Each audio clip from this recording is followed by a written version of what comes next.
Hi అండి, నమస్తే.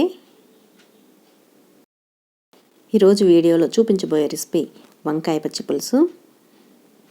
అయితే మనం వంకాయ కర్రీ వండుకోని అవసరం లేదు, పచ్చి పులుసు వేరుగా చేసుకోని అవసరం లేదు.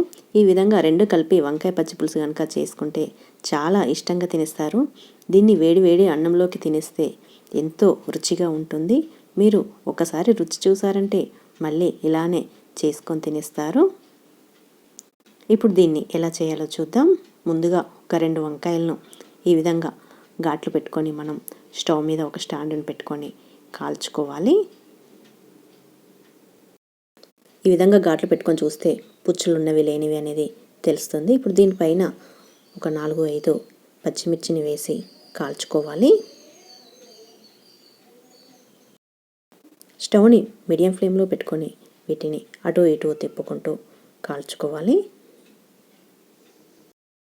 వంకాయల్ని ఈ విధంగా పూర్తిగా కాల్చుకోవాలి. మిర్చి కూడా కాలిపోయాయి, వీటిని తీసి పక్కకు పెట్టుకోవాలి.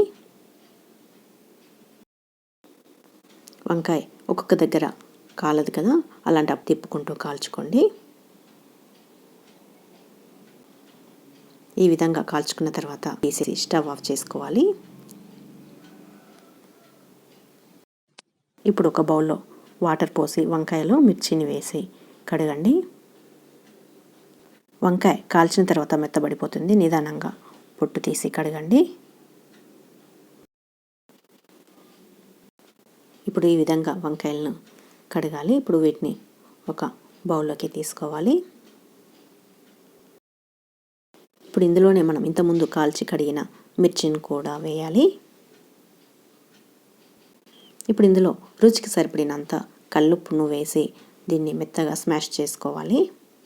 ఇలా చేతితో మెత్తగా అంటే మనకు వంకాయ అనేది మెరిగిపోతుంది.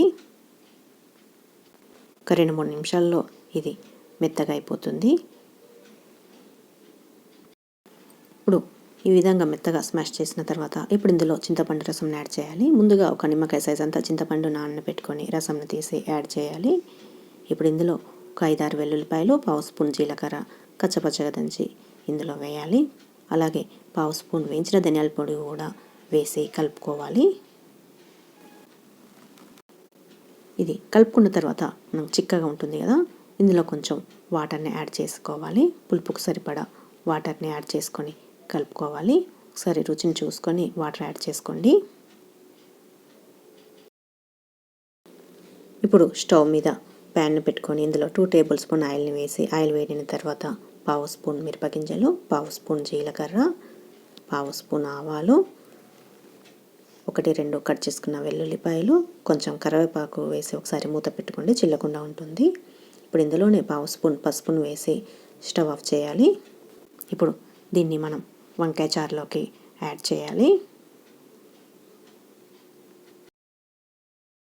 ఇప్పుడు ఇందులో సన్నగా తరిగిన ఉల్లిపాయలను కూడా వేసుకోవాలి. చివరిగా కొత్తిమీరను వేసి సర్వ్ చేసుకొని తింటే ఎంతో రుచికరంగా ఉండే వంకాయ పచ్చి పులుసు రెడీ అయిపోతుంది. మనకు ఎక్కువగా టైం లేనప్పుడు ఈ విధంగా వంకాయ పచ్చి పులుసును చేసుకొని రైస్లోకి తినేస్తే చాలా చాలా ఇష్టంగా తినేస్తారు. మీరు కూడా ఈ వంకాయ పచ్చి పులుసుని ఒకసారి తప్పకుండా ట్రై చేసి చూడండి. ఓకే ఫ్రెండ్స్, మీకు ఈ వీడియో కనుక నచ్చినట్లయితే లైక్ చేయండి, షేర్ చేయండి. ఇలాంటి మరిన్ని వీడియోల కోసం మన ఛానల్ సబ్స్క్రైబ్ చేయండి.